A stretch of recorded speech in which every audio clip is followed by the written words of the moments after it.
बताओ। और ये सवाल का सॉल्यूशन मैंने आपको कल करवा दिया था यूट्यूब पे। देखते हैं किस बच्चे के अंदर दम है कि इस सवाल को कर पाए, और मात्र 1 से 2 सेकंड में। अगर जिसको कर पाया ना तो समझ लो कि उसकी मैथ्स बहुत अच्छी लेवल की है, अच्छा स्टूडेंट है, और सिलेक्शन उसका कोई रोक नहीं पाएगा। ठीक है, चलो बताओ। ये क्वेश्चन मैंने आपको करवाया था कल भी, लेकिन आज मैं उससे भी बेस्ट अप्रोच इसका बताने वाला हूँ। कल मेरे माइंड में था लेकिन अचानक से उतर गया, नहीं तो इस सवाल को 1 से 2 सेकंड के अंदर लपेटा जा सकता है। इस बार का यूपीएससी का पेपर हुआ, और यूपीएससी ने थोड़ा एक जो है वो जलवा दिखाया अपने पेपर को लेकर, ठीक है, कि भैया हम किस तरीके के सवाल पूछ सकते हैं। और देखो, तुम्हारा सारा पढ़ाई एक तरफ रह जाएगा अगर तुम्हारे कंसेप्ट क्लियर नहीं है। और बच्चों को मैं हमेशा कहता हूँ, ये शॉर्ट ट्रिक्स में 1 लाइन में 2 लाइन में बिलीव मत किया करो, कंसेप्ट के पीछे भागा करो, वो ज्यादा जरूरी है यहाँ पे। ठीक है, अब जैसे इस सवाल में क्या कहा गया, एबीसी है और डीएफ है, दोनों हमारे 3 डिजिट के नंबर हैं, और इस तरीके से मेरे भाई हैं कि अगर हम दोनों को जोड़ देते हैं ना तो इतना आता है। जैसे मानो यहाँ पर ए हो गया, बी हो गया, सी हो गया, तो उसमें अगर मान लीजिए हम डी और एफ को जोड़ देते हैं तो ये हमारा 1 1 1 और 1 आ रहा है। तो हमसे कहा गया बताओ जरा, A plus B plus C D plus E plus F, इसकी वैल्यू हमारी कितनी होगी। अरे कॉमन सेंस की बात है यार, देखो इसका डिजिटल सम कितना है, 1 प्लस 1 प्लस 1 प्लस 1, इसका डिजिटल सम कितना है, 4 है। तो वही ऑप्शन आंसर होगा जिसका डिजिटल सम 4 होगा। यहाँ पर डिजिटल सम मेरे भाई 8 और 2 10 1 है, यहाँ डिजिटल सम 3 है, यहाँ डिजिटल सम 9 2 11 11 का मतलब आपस में जोड़ो 2 है, इसका डिजिटल सम 4 है, ये आंसर होगा।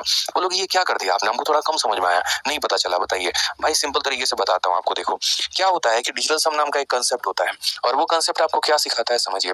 जैसे मान लीजिए, मैं पहले भी कहता हूँ कि 12 को अगर मान लीजिए आपको 11 से गुना करना है, आपको पता है कितना आएगा, 132 आएगा, आएगा ना। तो डिजिटल सम का मतलब होता है कि दुनिया के आप जितने भी कैलकुलेशंस करते हैं, उनके यहाँ पर जो है लेफ्ट में सभी अंकों को जोड़ दीजिए और राइट में सभी अंकों को जोड़ दीजिए, और वो बराबर हो जाएंगे। कैसे, यहाँ पर देखिए, जैसे 2 प्लस 1 कितना हो जाएगा, 3 हो जाएगा। 1 प्लस 1 कितना हो जाएगा, 2 हो जाएगा। 3 इंटू 2 कितना हो जाएगा, 6। और अगर आप यहाँ जोड़कर देखेंगे 3 2 5 और ये कितना होगा, 6। कोई भी कैलकुलेशन आप उठा लीजिए सरकार, आप है ना यहाँ पर एक काम करिए। जैसे मान लीजिए आपने यहाँ पर जो है 23 का स्क्वायर किया है। अब आप 23 का स्क्वायर कितना होता है, तो 23 का स्क्वायर 529 होता है। आप दोनों साइड का डिजिटल सम मैच करिए। 3 और 2 कितना हो गया, 5। 5 का हम करेंगे स्क्वायर, 5 का स्क्वायर कितना होता है, 25। फिर 25 को जोड़ो, 2 प्लस 5 कितना हो जाएगा, 7। हम इसे तब तक जोड़ते हैं जब तक एक अंक आ जाए। और यहाँ जोड़ो आप, 9 2 11, 11 और 5 कितना हो जाएगा, 16, और 16 को आपस में जोड़ो, 7। तो डिजिटल सम का मतलब वो हर जगह अप्लाई होता है, जितने भी कैलकुलेशन होते हैं वो हर जगह अप्लाई होता है। ठीक है, अब कल के दिन मान लीजिए यहाँ पर मैंने जोड़ दिया, किसमें जोड़ दिया, मानो 132 में मैंने कितना जोड़ा है, मान लीजिए 246 हमने जोड़ा है। तो इसका सम हमारा कितना आएगा, तो 8 आ गया, 7 आ गया, 3 आ गया ना। तो ये हमारा ए बी सी है, ये हमारा डी एफ, और ये उसका सम है। अगर आप यहाँ पर देखोगे तो वही बात है कि 132 में कितना जोड़ा गया है, 246 को, और ये बराबर आया 378 के। तो इधर का डिजिटल सम और इधर का डिजिटल सम क्या होगा, बराबर होगा। अगर डिजिटल सम बराबर होगा तो बोलेंगे 3 2 5 और 1 6 हो जाएगा। ठीक है, 6 4 10 2 12, 12 देखो 12 और 6 हमारा कितना हो जाएगा, 18। 18 का मतलब 8 प्लस 1 कितना हो गया, 9। और यहाँ देखते हैं तो 7 3 10 8 18, और 18 का मतलब कितना हो जाएगा, 9। इसीलिए मैंने कहा कि जिन संख्याओं को जोड़ेंगे उनका डिजिटल सम और जो आया उसका डिजिटल सम हमेशा क्या होगा, बराबर होगा।